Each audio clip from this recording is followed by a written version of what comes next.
position with.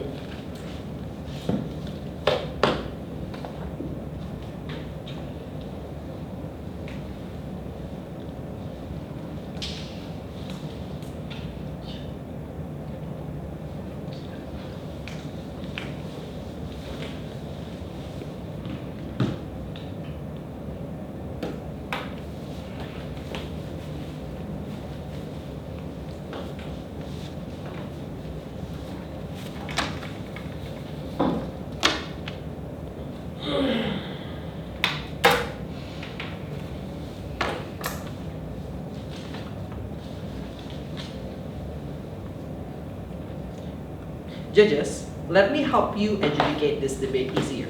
We think that this debate should not just talk about like young democracies. We think that the urgency of young democracy has been felt to be shown by government side simply by the fact that all of the examples that they use are all mature democratic countries. Countries like Indonesia, talking about OPM, or countries like US, talking about Bernie Sanders. Like there are no urgency at all to talk about what is the specific differences between young and old democracies. I mean, like all of their arguments are applicable to any type of democratic countries. So this debate should only judge based on that characteristic rather than specifically only talk about young democracy itself. The second thing that you need to realize is that all of the arguments that comes from the government side of the House heavily rely on several things. One is the idea about inclusion.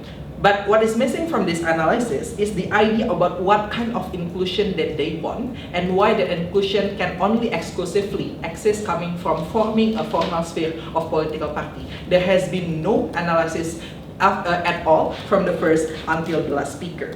The idea that they say is that simply because of government didn't hurt them. But what kind of hearing that they expect from the government itself also never been explained. We told you that if what you want is simply by hearing, we already provide all of that by providing A, we provide you the right to vote. Therefore, for example, like also can negotiate with parties, you can also negotiate with government, you have freedom of speech in order to voice out what you want itself. So that's why in the idea of inclusion itself, we already cater that down. Their base case about inclusion is OPM, who obviously don't want inclusion. What they want is exclusion because they want to separate this and they want to be separate from Indonesia and want to go out from that from countries. So that's why the case is also the worst case.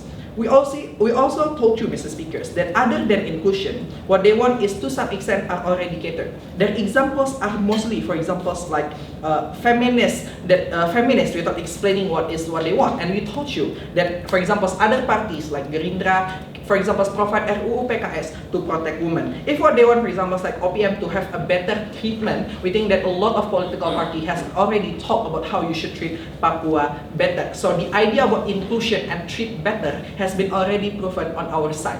What we explained to you that never been responded by them is that there are a difference between when you give a formal political sphere. There are a really clear system and also standardization. First, when the output is no longer for yourself but also for other people. We already told you on that this actually harms other people, that is very vulnerable itself. And they also agree that radicalism will happen. So that's why we think the protection to the minority that all of us talk about already being proven itself. We already talked to you that fit and proper test exists, for example, to protect people because the responsibility of them affect other people. We talked to you that the principle of the value of democracy to invite someone to go inside of a formal political sphere should also give them the responsibility to protect and also to agree to the value first. But all the case of extremism that are being provided nowadays provide no value whatsoever